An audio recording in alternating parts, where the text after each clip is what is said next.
Good afternoon, ladies and gentlemen, members and officers, and welcome to this Audit and Accounts Committee meeting. First of all, housework, I was going to say, but fire evacuation procedures. There are no fire alarms scheduled for this evening, this afternoon. Therefore, if the fire alarm sounds, please evacuate the building immediately. Fire exits are located at the rear and side of the room. Go down the stairs and meet in the War Memorial Park. Please note that this meeting is being webcast live on the internet. Yes, it is. Thank you. And please, can you all switch off your phones or turn them to silent? Thank you. Now, apologies for absence and substitutions. I have Councillor Gardner's apologies. Any others? No? Right. Declarations of interest? Any? No? Urgent matters? Vice Chair. Vice Chair. Ooh, the Vice Chair. Can we have a proposal for a Vice Chair, please? Can I propose Councillor Faulkner, please? Anyone? Thank you. Everyone in favour of that?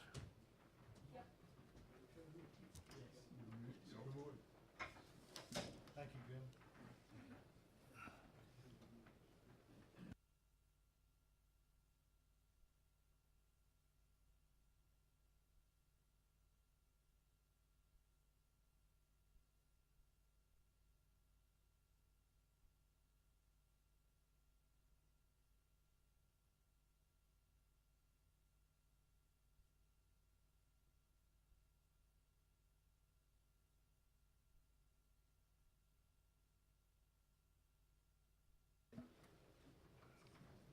Thank you, David.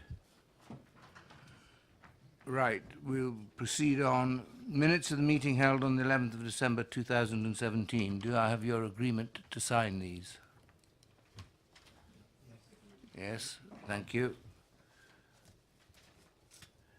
We move to item number 5, recommendation received from the Scrutiny Committee.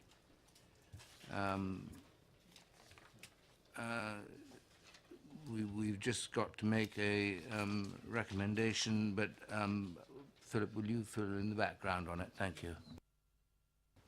Thank you, Chair. Basically, this was a report that was provided to, I think it was to the Environment Committee initially, about the success of the solar panel scheme, such as the solar panels on the building opposite.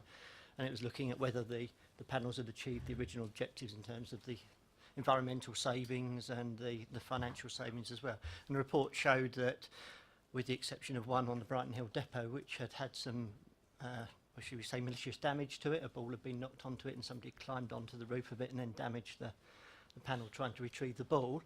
With the exception of that one, the other schemes had done well and so met the objectives. That particular one at Brighton Hill, when the committee were asking for more details of it, I think there was about £25,000 worth of damage to the panels that were there, but the solar panels on the building weren't insured, which is why they wanted it to be looked at by another committee. So I've gone back to the insurance officers and found out what the situation was there, and the reason they weren't insured was that the insurer that we had when we took out the original solar panels wouldn't insure them for malicious damage. They would insure them for other risks, but not for malicious damage, and that was what officers decided was the main risk, and therefore they decided it wasn't worth paying the premium to insure them, so they were uninsured.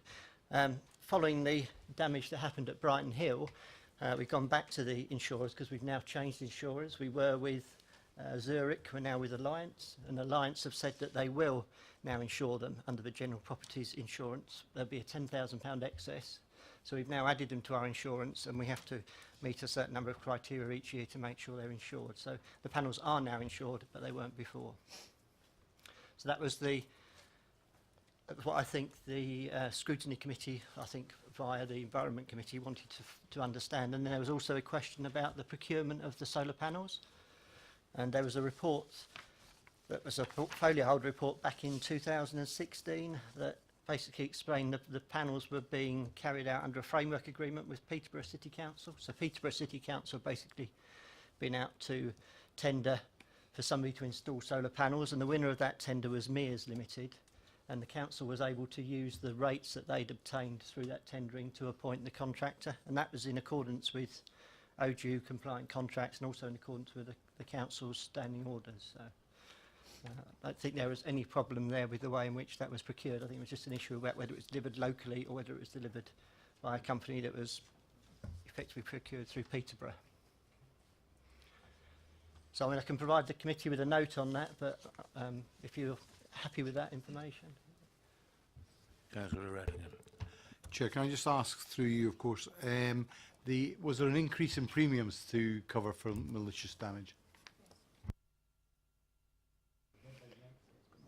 I don't know if there was anything particularly linked to that item. There may have been general increase in premium, but I can try to find out whether it went up there, but it's generally based upon all the claims and so on that we have rather than one particular. Okay. Well, members, I think there's very little for us to do with this other than to recommend that it goes to Paul Gundry and his merry team. Isn't that right? Well,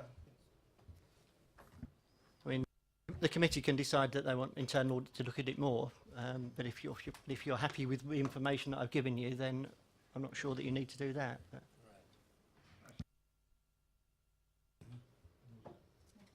Are we agreed? We just note it? Yeah. Thank you.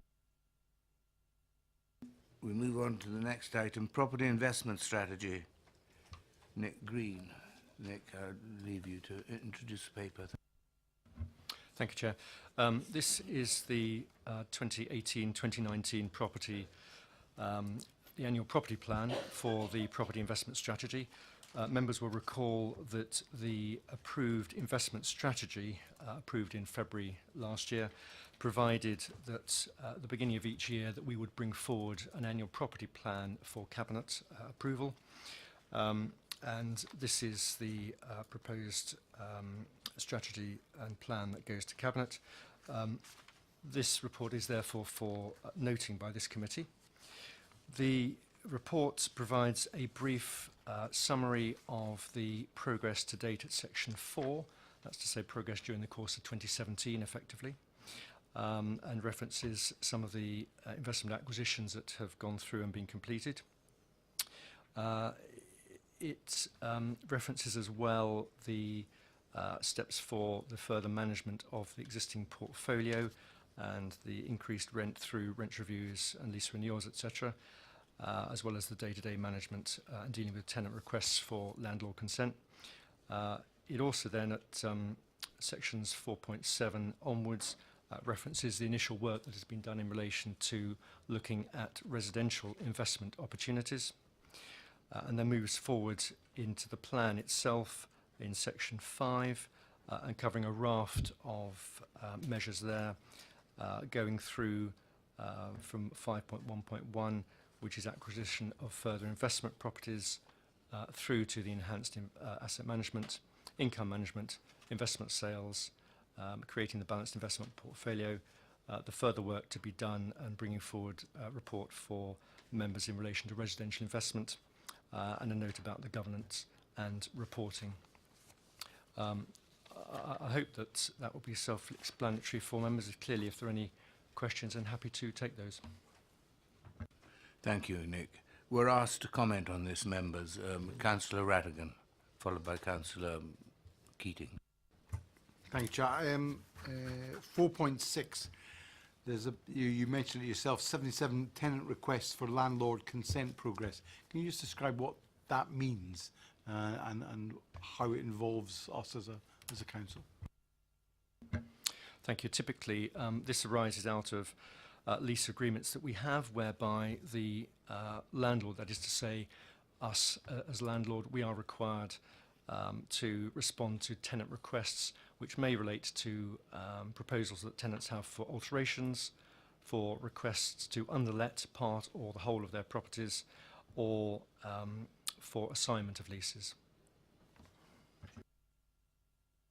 Supplementary on that then, what are the cost implications to us as a council in that? Is that just part of our landlord status, or do we have a legal bill that runs up on the basis of their ongoing requests? it is our, we have a responsibility under the Landlord and Tenants Act to respond to those requests and to respond within a set timescale. So there is a management issue there, or a staffing issue. That said, the leases would ordinarily provide for, and we usually recover costs for both surveyor's time and legal time, and costs for dealing with those transactions. So are you saying, back to this committee, this is cost neutral to us, those 77 requests, that it's just part and parcel of what we do, and it is not burdening us with additional costs? I think broadly that is probably right. You'll understand that clearly each request is slightly different in terms of what it involves and the complexity of it. We do, however, recover costs, and we think that's broadly, it is broadly cost neutral to us. We do look to review the costs that we as a council charge in dealing with those requests, and so those are reviewed, and if we feel it's appropriate to put those charges up, then that will be fed through as part of our budget planning. Councillor Keating. Thank you, Chair. First of all, I welcome this report because it includes, for the first time ever, the investment of funds from this council into residential properties. Up until now, it's always been commercial properties that we've invested money in, and as a result of our pressure last year to include investment properties of a residential nature, we've now got there, and I think it's good news, and we look forward to that being turned into the provision of residential properties in the relatively near future. And so that's a good news story, and we should sing it from the rooftops, because until now our residents could never say we're investing in their issues. It is always only a question of investing in commercial property. Now, I know commercial property actually produces benefits as well, so I'm not suggesting they don't. But could I also turn to an item 11.1? 11.1 talks about the HR implications, and the initial implementation of the policy has given rise to the need for additional resourcing. What does that actually turn into in people terms, please? At this stage, we have recruited one other member of staff, and as the investment strategy continues to be implemented, we will keep that under review to see, to make sure that the staffing is at the right sort of level. And is that appointment permanent? That's a temporary appointment. Yeah. For how long? Initial 3-month period. A few months? 3 months. A whole 3 months?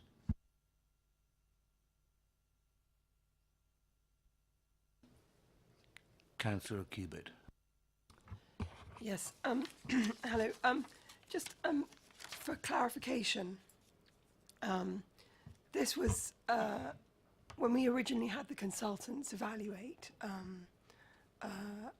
what we were going to invest in. There were sections, and one was commercial real estate, and another was residential. Can you confirm that that memory of mine is correct?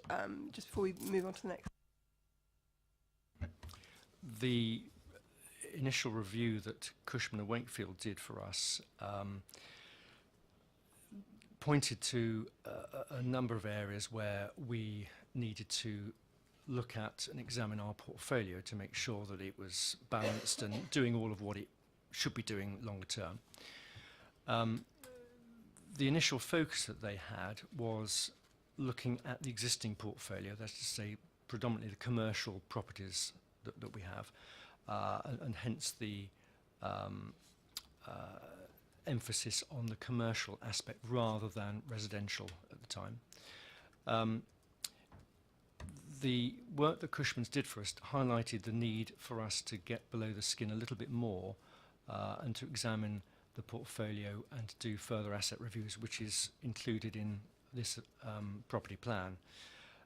So the Cushman's work was an initial piece of work. It wasn't setting in stone, this is the clear direction for us to follow. It was setting in train some further workflows that needed to be done so that we can then go through the entire portfolio to assess that and to make sure that we work towards what we're trying to get to, which is the balanced portfolio, which we refer to. And then in terms of the projected financial implications, I noticed in an earlier document that we were, and this is the medium-term financial strategy, you might not be the right person, but have we changed the projected revenues on this 30 million portion? Because there's been a change in the projected revenues by 300,000, and is that resulting from your 30 million projected revenue generation, or is it something over and above that? The revenues that we're expecting to get from our portfolio remain the same. It may be that it's more a financial related question that my finance colleagues may need to come back on.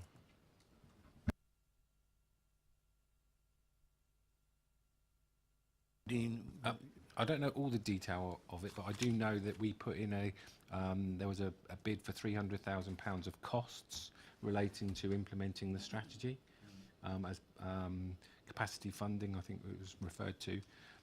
So basically the gross rental income that they need to achieve was 2.5 million, but that would actually give us a net 2.25 million, I think, or 2.2 million, because there was this 300,000 of costs that we needed to incur in order to achieve the 2.5 million. Is that a per annum 300 grand then? Because everything just ratcheted down by 300.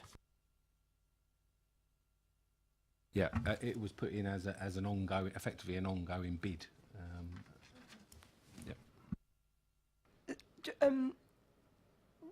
Okay, is that 300 grand in the paper? I don't remember. 7.2.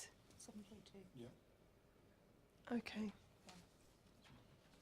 Okay, so what happened was I was looking at the stats for 2016, and we were projecting revenues of 2.2 by 2019, 2.5 by 2020. So that's the connection, but backwards. Okay, brilliant. And then the only other thing is that I sent you very kindly sent us the IRR calculations on the 3 acquisitions we've made to date, and I asked for a supplementary, which was the end valuation on those sites 25 years hence. Have you got that figure now? Yeah, sorry, just really yes, I have got those figures. I emailed them to you. You probably haven't seen them yet. About an hour ago, an hour and a half ago, something like that. What the final figures were. They're based upon the valuations we received from Cushman and Wakefield. So when they were providing us with the investment advice, they gave us a value that they thought the properties would be worth in 25 years' time, based upon the yields they thought they'd then be attracting and adjusting it for expected changes in rents and changes in occupancy and so on. So it's giving you a value of 25 years hence. So I haven't actually brought the figures with me, but those are there. Brilliant. Well, apart from that, I think the paper looks really, really excellent, and it all seems to make a huge amount of sense. And I congratulate you on what's happened so far. Councillor Rattigan, followed by Councillor Keating. Thank you. This committee has, on numerous occasions, sometimes at my bequest, tried to talk about enhanced management of what portfolios we bring forward, especially in light of student accommodation. I'm a great advocate for properly managed student accommodation, given the right standards. And there is nothing in this about refocusing our world in the future or using Cushman's and Wakefield's work to redirect us in the future. You seem to have done some of the work in this report, but there's no additional planning for other opportunities. There's, I think that the student bit will come out and can come out of the residential investment aspect. I think in terms of the enhanced asset management, I think the Cushman's report did make some reasonably extensive comments in relation to their expectations, which very much aligned with our expectations as to how we wish that portfolio to be managed. So I think we're aligned on that, and I think what we will see coming forwards will be the results of that closer focus on the asset management, which will translate itself, and we will be reporting on when we do the end of year report in terms of voids and all those sorts of things. So I think the committee will be able to see results of that asset management coming forward.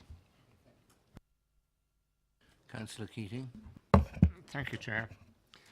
On page 33, 9.4 and 9.5, 9.4 talks about £30 million property investment strategy that will make investments. Approximately 16 million which had already been spent on new properties. Am I right in assuming that's industrial properties? Because we haven't yet bought a house, have we, or built one? Yeah. Yeah. Okay, that's fine. Thank you. Yeah. Yeah. Thank you. And that talks about a return of between 5 and 7%. Then the following paragraph talks about invest in the form of development loans into the Manidown project with returns of 4%. I think you might have jumped the gun. I think you're off the paper.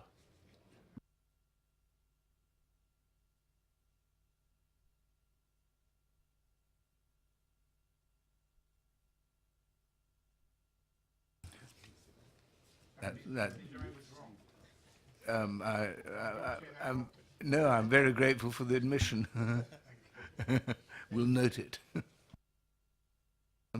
Any other comments, Councillor Cubitt? Yeah, just there's a reference made to it in another paper, but it is relevant to Nick, which is the value of the total property investment portfolio that we have. And again, I was just doing some cross-referencing and looking back on previous valuations, because it's the one thing I always find about all council papers is that they're always useful for today, but actually we very rarely seem to see and get a chance to compare what we were told the year before and the year before that. Anyway, we currently have our investment portfolio valued at 253 million. And we obviously are aware of the 30 million that we've got assigned to buying either commercial and or resi. And in 2009, I thought I'd get back as far as possible, our investment portfolio was 190. So that, and the investment portfolio, the financial investment portfolio is pretty much the same.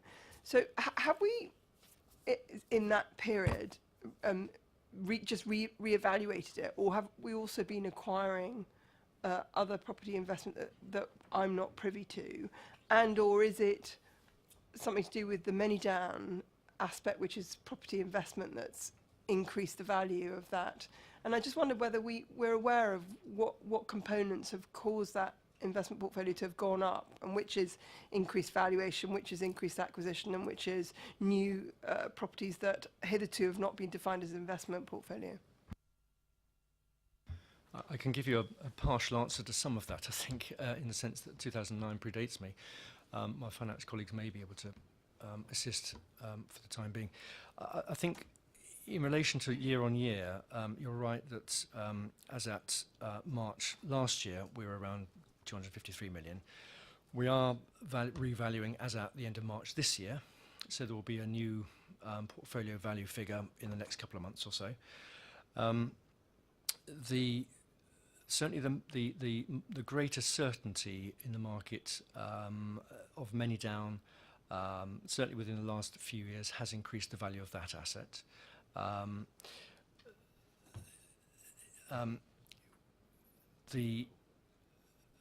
don't believe that there have been significant new acquisitions over the period you're talking about. Clearly, over the last 6 months or so, we've acquired 4 investments in 3 transactions as part of that 30 million, so 15 million pounds in terms of cost there. Other colleagues may be able to comment in terms of going back to 2009. The only item we were wondering about, we're not sure exactly what the date was, but we obviously bought the full interest in the Mouse. So I don't know if that must have been around about that time, I would have thought.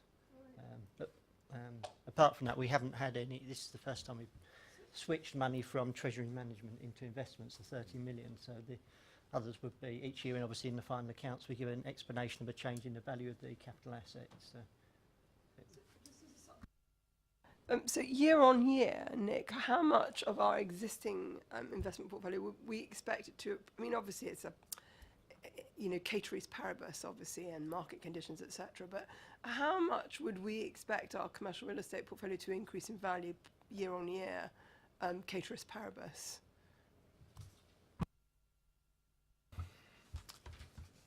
It's a difficult question to answer because values will go down, values will go up according to the market yields and market rents. And clearly when you look at the many down part of the total valuation figure, that is reasonably significant for us. We saw a lot more certainty over the last 12 months with that one. Over the last 2 or 3 years, investment yields have become harder, so therefore there's been yield growth on our portfolio. I don't think we're expecting that same sort of yield growth to be reflected in the March 18 valuation. But I think from March 18 we are, if everything else remains equal, we will be expecting the value to be a little bit in excess of what we saw in March 17, subject to then adding into the equation the new investments we acquired. I would have expected in that sort of order, as a broad view. Right, members, any more comments, or can we move on to number 8? We've made our comments. Number 8, invest to grow. 7. I've jumped the gun now. Sorry, Treasury Management Strategy. I've cut out Mr. Pletz. I'm sorry about that. Dean, would you like to? Thank you, Chair. This is the Treasury Management Strategy for 2018-19. The report takes the form of a draft report that's going to Cabinet. Members may recall that we had a Treasury Management workshop held immediately prior to the last committee meeting, where I set out the sort of proposed strategy for the Treasury Management cash investments. And I can confirm that we haven't changed anything since that workshop. The Treasury Management Strategy remains a sort of transitional one, pending the sort of progress that we're making with the Council's other investment strategies. For example, the property investment strategy that Nick's just been talking about, and the Invest to Grow strategy that Philip will talk about in an item later on the agenda. Because we're effectively moving 90 million of what was previously our sort of strategic cash investments into these property-related investments. So the main focus for the Treasury Management Strategy is to maintain that liquidity so that we have the funds available to meet the needs of those other investment strategies. And obviously there's a price to be paid for maintaining that liquidity. So it does actually affect the overall sort of return that we expect to get from the cash investment portfolio. We're estimating next year to generate 2.7 million at an average return of 1.8% from this strategy. Part of the strategy will also be that, as well as keeping our cash investments in these highly liquid funds, that as long-term maturing investments, we won't be reinvesting those in the longer term. The report requests comments from this committee to sort of add to the sort of final report that goes to Cabinet and Council for approval. So if you've got any questions, I'll do my best to answer them. Councillor Keating.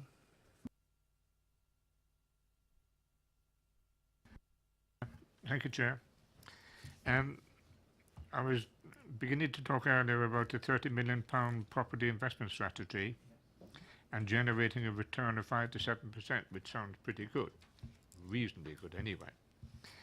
But the following item, 9.5, talks about us having an option to invest in development loans into the Manydown project with a return of 4%. And the investment of assumed investment of 35 million pounds. On what basis is the assumption made for 35 million?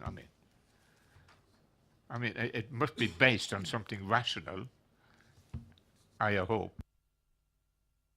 Can I answer that, Chair? It's based on the outline business case that we had about a year and a half ago, something like that, when at the early stages of looking at Manydown before we were going through the final procurement of partners. So it's the best sort of indication we could get there as to what the sort of peak cash flow is likely to be and what sort of level of investment is going to be required.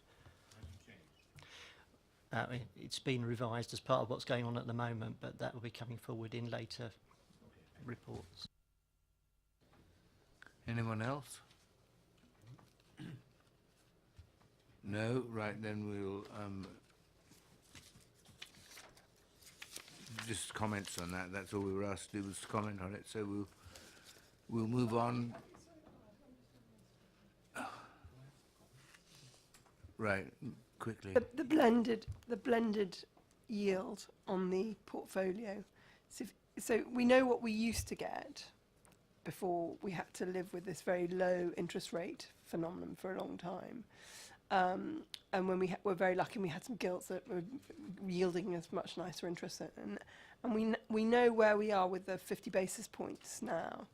And we know that we're releasing funds to try and chase higher yield elsewhere by diversifying where we're investing them.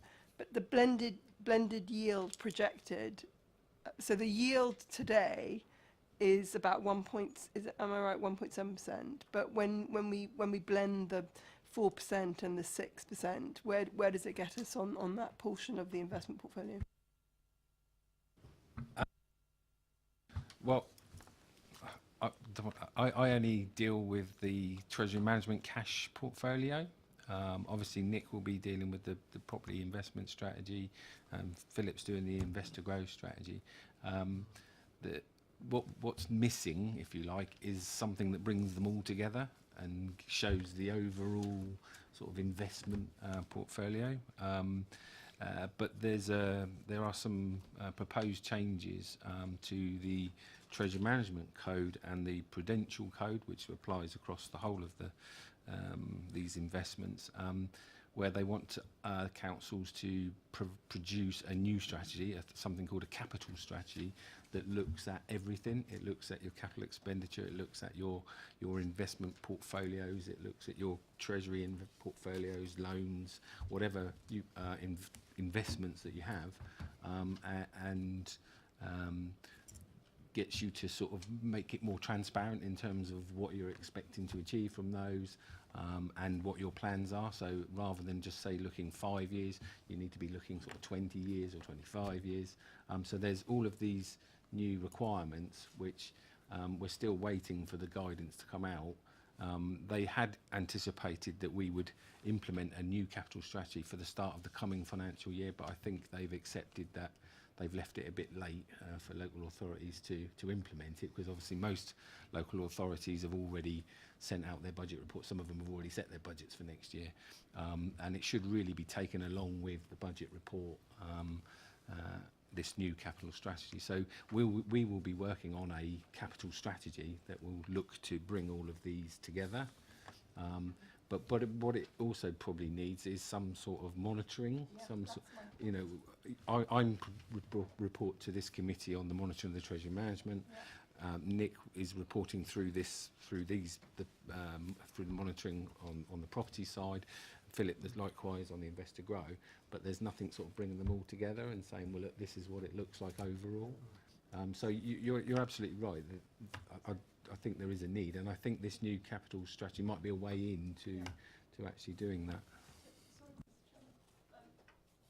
so that's exactly what I was expecting you to say, and all I would like to say for the Cabinet's benefit is that we've always had these kind of silos of capital, and we've never had the crossovers before. And it's all well and good talking about aspiring to achieve various different yields by crossing the class, but I think we really need to have a table which shows us exactly and very succinctly and very simply that this is what the yield was on year one, and this is what, or year zero, and then when we switch class, asset class, that this was the yield that we got, just so that we can see from above that the decision-making processes were valid and that we've achieved what we claimed and hoped we would set out to achieve. Councillor Radigan. To hopefully more succinctly say what Councillor Cubitt is saying, we'd like a headline figure that says this is the asset class of money we have as a council, and our total yield is X, Y, or Z, taking account invest to grow, cash, and our property portfolio. That would be useful, and if we are seen to be much more efficient than Joe Public, we're perhaps getting 2% on their money, then people would praise us. I just think it would be nice to have a strap line, a paragraph, says what we have, and that should not be beyond the wit of man, because we know the three silos are there, and should be easy to produce for the Cabinet. Thank you. Thank you. Can we arrange something along those lines? Great, thanks. No more comments than that. We'll move to 8. Invest to Grow business plan. Philip, you again. Yes, thank you, Chair. So the Investor Growth Fund, just to remind members, this is the 25 million, effectively a loan fund that the council has established to try to attract increased development into the area and we will aim to do that by helping to fund commercially viable investment. So it could, and there's 3 different strands that the fund could be investing in. So it can invest in commercial property development, it can invest in residential, and it can invest in renewables. The target for the current year was that we were aiming to make our initial £8 million of investments from the fund this year. At the moment, we're anticipating that's going to come through the Eli Lilly project that was agreed by Cabinet and Council in December. That would borrow something like £10 million from the Investor Growth Fund to provide some of the funding for that while the actual building was being put up. And the policy that's here, or the business plan for next year, is setting a similar target. So it's looking for another £8 million to be invested from the fund next year, and then a similar amount. So that's basically the full balance would be invested within 3 years' time. At the moment, the pipeline is developing. We've got 25 schemes which have been identified, which is over those different strands that it says in the report there. But just to highlight it, we've got 13 of those are in the commercial area. 12 of them are in the housing area where contact's been made through house developers and so on. And there's 3 which are in the renewables area. So they're all developing. None of them have actually been agreed as yet. But as I say, we've got one which is quite close, we're hoping. Thank you, Philip. Comments, members?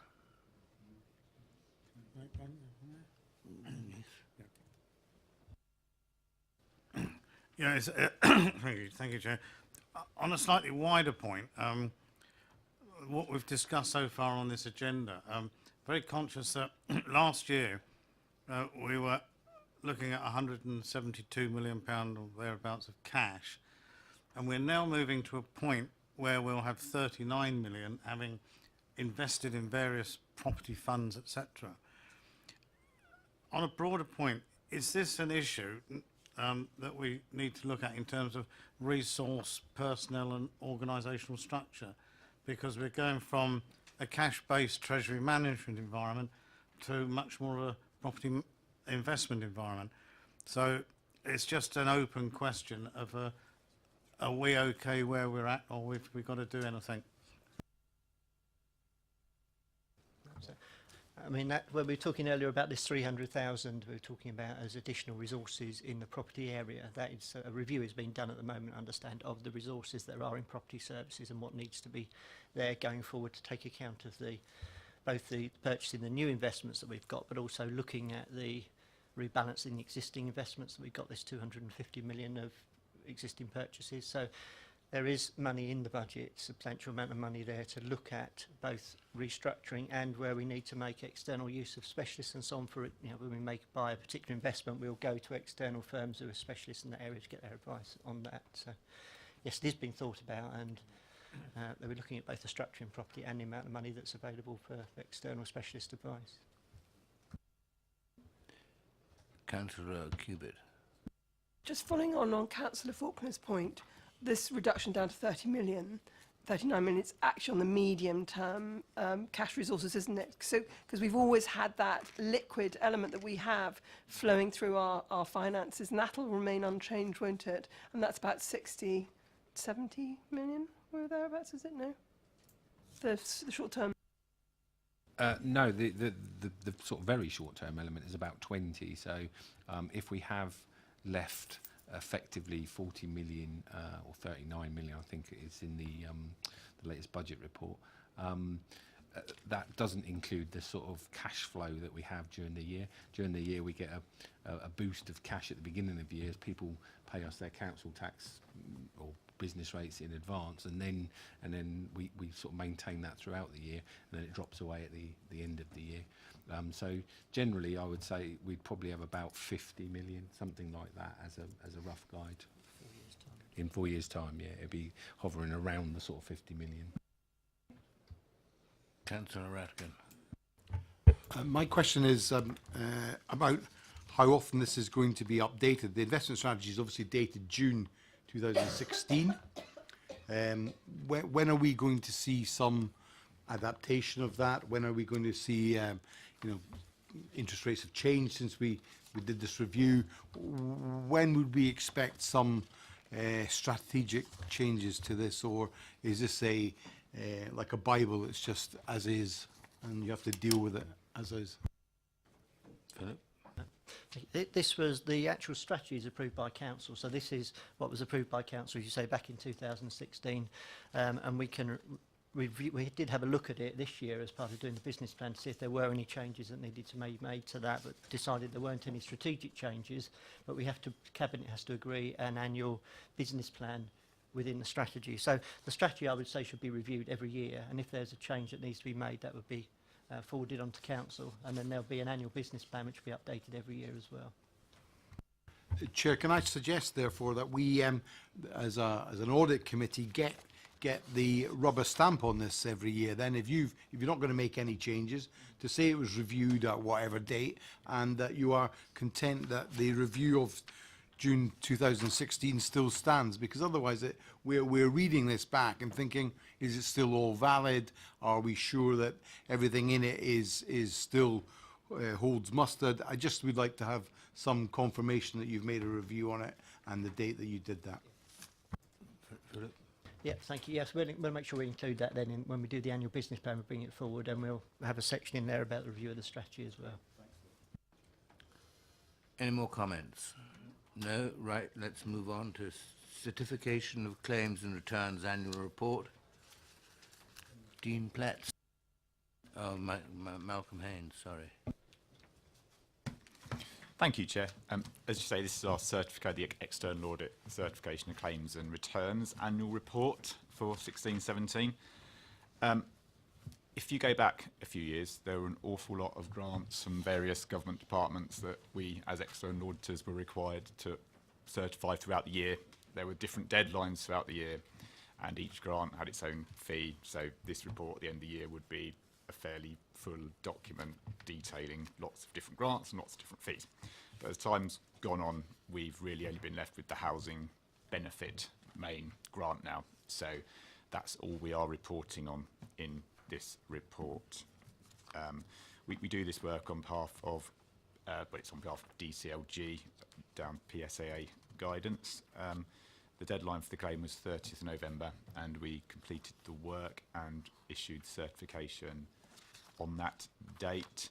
We issued a qualification letter because there were minor errors in the claim. Now, there generally are in the housing benefit claim. I think the majority of councils get a qualification letter on their housing benefit claim. The only way you tend to avoid it is if you've got a small claim and you can make lots of actual adjustments, and then you get away with it that way. Otherwise, we have to report the errors in the forms of extrapolations to DWP. Now, in our qualification letter for Basingstoke was short. The detail is in this report. If you want to look further down, I wouldn't go into that detail now. It's fairly minor bits and bobs. There's no systemic errors that lead to huge subsidy clawbacks or anything awful like that. Yeah, I mean, ultimately, the errors that were identified led to, I think, it was a 259 reduction in subsidy on a £47 million claim. So that's obviously extremely small. But, you know, it's work that we have to do. The guidance is very prescriptive, and we report that to PSCA, and we also report this to the PSCA by the end of February, the results of our work. The qualification letter also goes to PSAA and DWP, and there is a chance that they could come back and ask us to do extra work on the areas of the errors. Sometimes they do, sometimes they don't. I would guess that as the error areas are very minor in your report, I'd be surprised if they came back asking for any extra work anywhere, but it is a possibility, and a couple of mine they have come back and we are doing extra work. So the fees, which are page 83, are set by PSAA, which followed on from the old Audit Commission regime, obviously. There was a general approach this year that if the benefits teams completed the initial testing workbooks, we would offer a 20% reduction, which the council took up, which Kevin took up. And so we haven't applied that yet. So the actual fee PSA prescribed is 16,410, but we will be giving back 3,282, which leads to a final fee for the work of 13,128. I suppose they're leading on to page 84. If the housing benefit regime has been unchanged for many years now, but as from 18-19, it is down to councils to appoint their own auditors to certify this. And obviously with universal credit around the corner, the scheme will presumably come to an end then, but for the next year or two, it looks to be unchanged. I would probably say at that point, because it can get quite detailed, if there are any questions, then I'm happy to take them. Thank you, Malcolm. Councillor Keating. Thank you very much. I've only got the one question, but I think it's a very serious question. The penultimate paragraph on page 82 talks about reviewing of the additional sampling of 40 cases. We identified one case where the software had incorrectly calculated the underlying entitlement, resulting in an underpayment of benefit. And that underpayment of benefit was allegedly caused by a software error. And you then go on to say the software supplier has been told about this, but they haven't done anything about it. So my assumption is that the software is going to continue to produce underpayment of benefit to people who probably need it most. So it seems to me that if there is a software error that's not been fixed, we should be getting it fixed. Thank you. The way the benefit system works is that fixes and patches are applied continually throughout the year, and as guidance gets updated, as little bits and bobs are discovered, the software providers are constantly adjusting for these rules and regs. So you do regularly find these small issues, and then the providers fix them, but it's a moving thing. So that's effectively a snapshot at that date. Now this error, we haven't done any specific work on it because the DWP don't ask us to do work on underpayments. That's just that's just the way the scheme works. I mean, we are. Yeah. We don't pay enough, it's okay. We're certifying it on behalf of DWP. Obviously, we follow the rules that are laid down by PSAA. So. But that doesn't answer the question. You say it's not been fixed. Can you Wait a minute. Like I said, it's sorry, I'm on. Yeah, it's a snapshot in time. So if we'd have come back at various points in the year, there would have been a similar thing going on at any given point. Now, this was the point in November when we did our testing. We didn't find any more systematic errors related to this fix. So it's now down to Civica to have a look at that and find out what the error was, and we will then follow that up next year. But in the meantime, the benefits team themselves will be following it up. We will obviously follow that up as part of the certification of the 1718 claim, but we wouldn't come back and look at it because DWP they don't allow us to in the guidance unless they specifically come back and ask us to, which they could do. But you would assume that the benefits team are on the case and they are constantly working on these fixes as they come in and get applied. But we can't assume that. We can't assume that. You report to us that there's a systematic failure and the DWP doesn't worry about underpayments. That's what you said. And so it's down to us to worry about underpayments. And you're saying that the team should have been following it up. We don't know that they have. So could you give us a bit more reassurance about the actual implementation of the fix?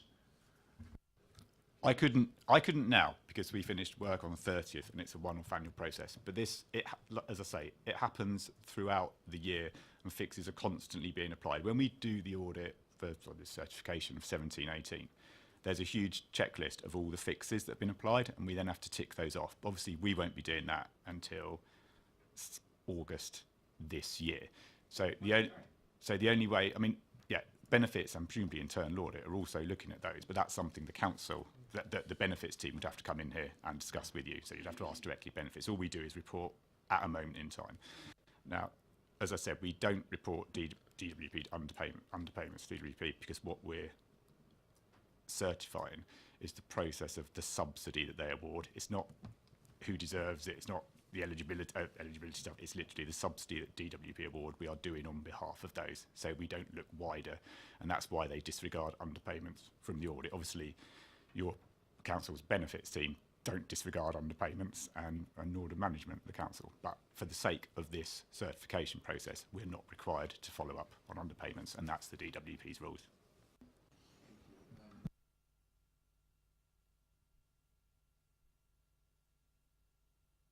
So if I could just add something there, as Head of Financial Services Housing Benefits comes under my area of responsibility. So I know that the team there are constantly looking at any problems that there are with the software. As it says, this one has been raised with Civica, our supplier. So we've identified to them the problem. We'll be looking for them to come back with a fix for that.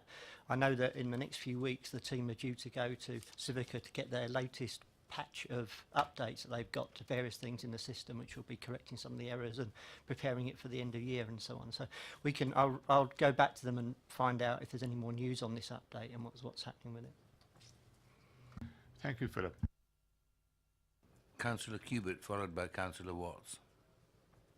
Just on that, I'm quite sure, following on from what Philip said, and certainly from what the Cabinet's viewpoint is, that any underpayment is extremely serious and considered extremely important.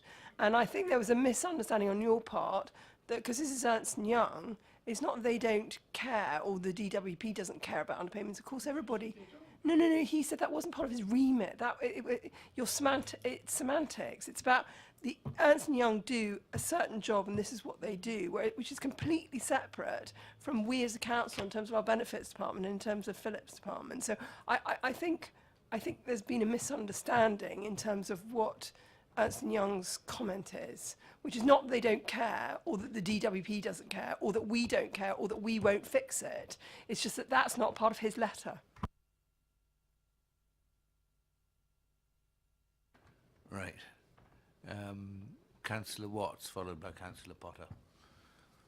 Thank you, Chairman. Question for Philip, please. I haven't heard of Civica, which I probably should have done. Is their software mandated for use here, or do we have a choice? My understanding is there's basically two main systems that all councils use. sure you know more than I do, but Civica is the one that we've used for a number of years here and has proved very reliable. As it says, there's only 2 errors that have been identified, and we have got 10,000 people on benefits. We get about over 2,000 changes every month in people's circumstances, so you can imagine that they can be very complex as well when you've got everybody in different situations in terms of their earnings and resources and their situation and students and all the rest of it. There's thousands of different complications and complexities. So the system generally does work very well for us, and Civica do constantly, as the auditors said, update it with patches and update it to the latest regulations. But yes, so Civica is the system we use, and there is a choice. It's up to us which one we use. Councillor Potter. Thank you, Chair. Nice to see you chairing the meeting again, if I may say. Thank you, David. I just want to follow up on what Councillor Keating was saying. Dealing with quite a few people, as I do within the ward that I claim to represent, I mean, it certainly is the fact that our housing benefit colleagues do all they can, I think, to be fair in the way that they administer the system. But just to put it on record, consistent with what our Ernst & Young colleague said, we do find the DWP is less than caring in regard to their response to their part of the payment system. Oftentimes, it's very bureaucratic, it's very difficult to make headway on occasions where these sort of mistakes occur. And in many cases, the tenants that I deal with, these underpayments can be very critical in terms of the accumulative effect it may have on arrears and the response that both private and social landlords take to that. So anything that we can do to make the system more sensitive to those requirements, and if there are relatively simple corrections in software that can be made that makes it work properly, and I really genuinely invite people to do that as soon as they can, please.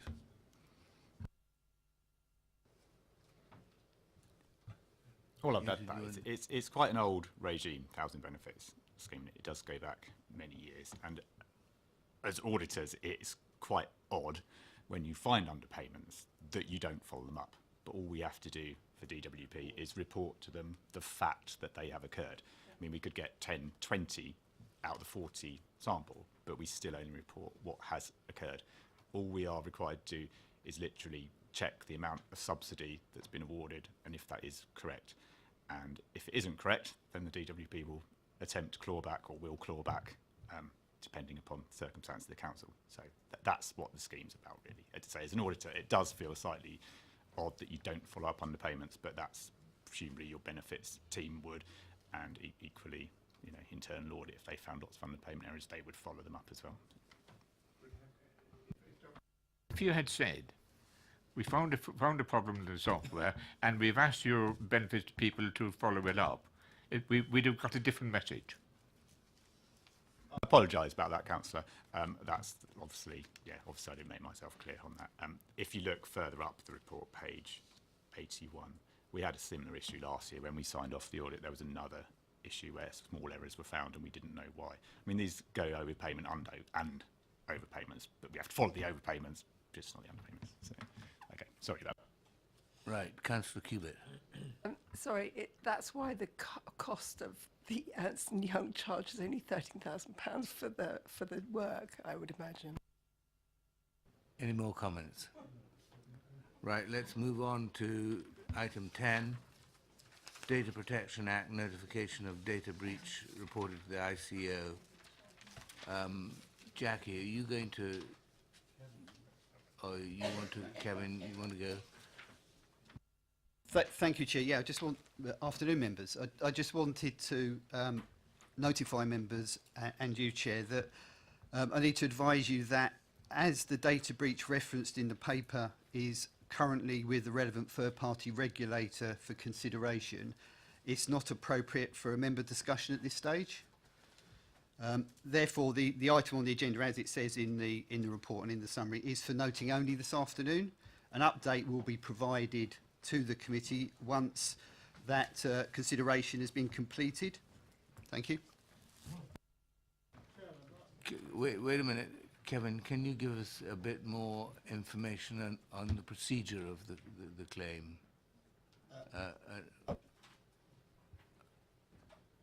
Chair, yes. In terms of general, not in terms of general, specific. non-specific, In yeah. general, once a referral is made to the ICO, it's normally acknowledged within probably about 7 days, and then there is a case officer who is allocated to the particular referral, and then that case officer will take any issues forward, and the ICO consider the issue and make a decision. It depends on particular circumstances. The decision can take up to several months for it to be made. It really depends on particular circumstances and particular investigations. So there isn't really any firm deadline, but the process is notification back with a case officer assigned, and then any relevant investigation, and then decision. Thank you. Has this been acknowledged by the, I see, not yet. It hasn't been acknowledged yet. I believe there is quite a backlog at the ICO. Councillor Watts, followed by Councillor Potter. Chairman, I have given notice of some questions I wanted to ask, but let's look at 5.1, reputational damage following any adverse publicity resulting from the breach. Now, if our local news media were even half awake, the adverse publicity would be swirling around us. I'm sorry. The advice I've given really is clear advice. It's not an item for discussion this afternoon. I'm sorry, Councillor Watts, but we cannot discuss it at all. At all. I don't accept that, Chairman, and the reputational damage of us not discussing it will, I would have thought, be relevant here anyway.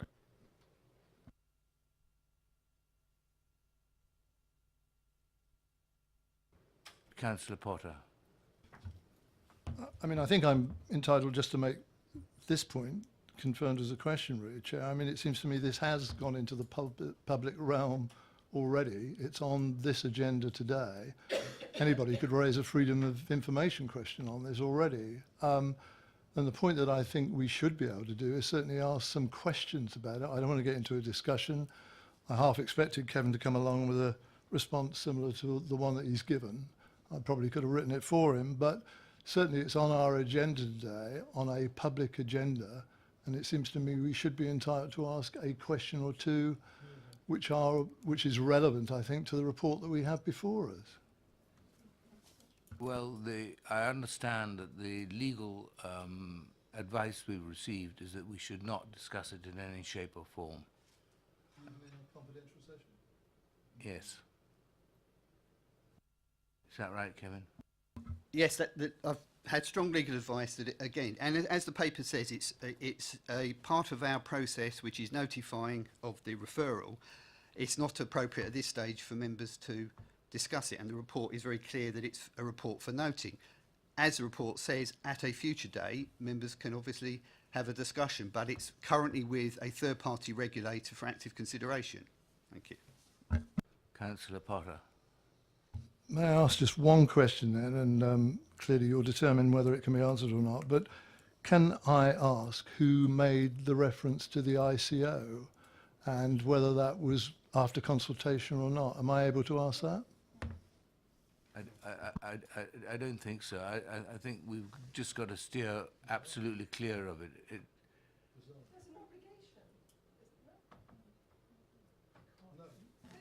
Isn't there an obligation on data breach? No, but every year in audit we have Jackie turn up and tell us about various things. Isn't there an obligation? May I just clarify that? It's only if it's a serious breach that there's the obligation. So somebody's determined this is a serious breach. If it isn't a serious breach, there is no obligation, certainly in terms of the legislation at the moment. That may apply after May of this year, but at the moment somebody has said this is a serious breach, I'm referring to the ICO, I want to know who that is. If I can just say, Chair, I mean, again, it's not for, the strong advice is it's not for discussion this afternoon. The item is here as part of the process of informing the committee, taking Councillor Cubitt's point, informing the committee that a referral has been made. Once there has been a consideration and a determination, then the full report, as appropriate, if it's appropriate, comes back to the committee. Members see the information and are able to discuss it. This is part of our process. It just says we're alerting you to the fact that a referral has been made, but it's not appropriate for any discussion or questions this afternoon. And that's clear advice that I've received that I'm giving to you as chair and members. Thank you. My last Councillor point. Potter, yes. I just want it recorded that, as far as I'm concerned, I think this is unacceptable in the sense that it appears on our agenda. There is a report that gives some information, clearly a significant amount of information in regard to the determination of this matter having been classified as serious, and yet beyond that, we're not allowed to make any comment, ask any questions. That really is unacceptable, I think, within the sort of setting that we are today, where it's on the public part of an agenda. Councillor Rattigan. As these papers are public, I'm just going to ask a question about the papers, frankly. On 4.1, the ICO has the ability to impose monetary penalties, notices up to £500,000 for serious breaches of the Act. On whom? On us as a council? On the individuals involved? Yeah, I know, but I'd like it stated here. So next time this paper comes back, it says on the council or on the individuals involved or whatever, because I've already been asked that question because these papers are public. Well, that will be answered when the report comes back. I could answer that particular Right. point. It's not about the particular item, it's just general. In general terms, any penalty that was to be imposed by the ISO would be on the council. If there was anything that was imposed on the council, would be imposed on the council. And not individuals? No. Not individuals? The council, yeah. Thank you. You've answered.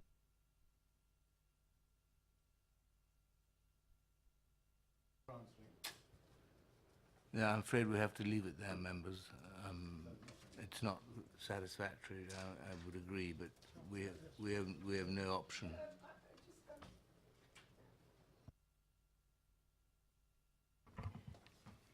As a follow-on, because logic would dictate that if Kevin can answer, who has to bear the cost? The question is, as a corporate body, it must therefore have been the corporate body that reported the breach. He can't comment on that. No, but he has to, No, you can't. because it can only be a corporate breach, No, can it? I'm sorry. I think the best thing we do is leave this one till the report comes back or comes up in the next committee meeting. So we're going to move on to number 11. Regulation of Investigatory Powers Act, viewing of social networking sites. Jackie. Do you see what I'm saying? It must be corporate. You're still on. Thank you. This is the regular report on the viewing of social networking sites in an investigatory capacity. For the period November to December 2017, there were 3 such viewings, which are set out under 2.1. If anyone has any questions on these. Any questions? No? Well, we'll move on to the next. Audit and Accountants Work Programme, which I think is much the same as when we last met. I don't think there's any changes to it. Does anybody have any comment on that? No? Right. Well, that's it. We close the meeting at 3:10. Thank you all very much indeed.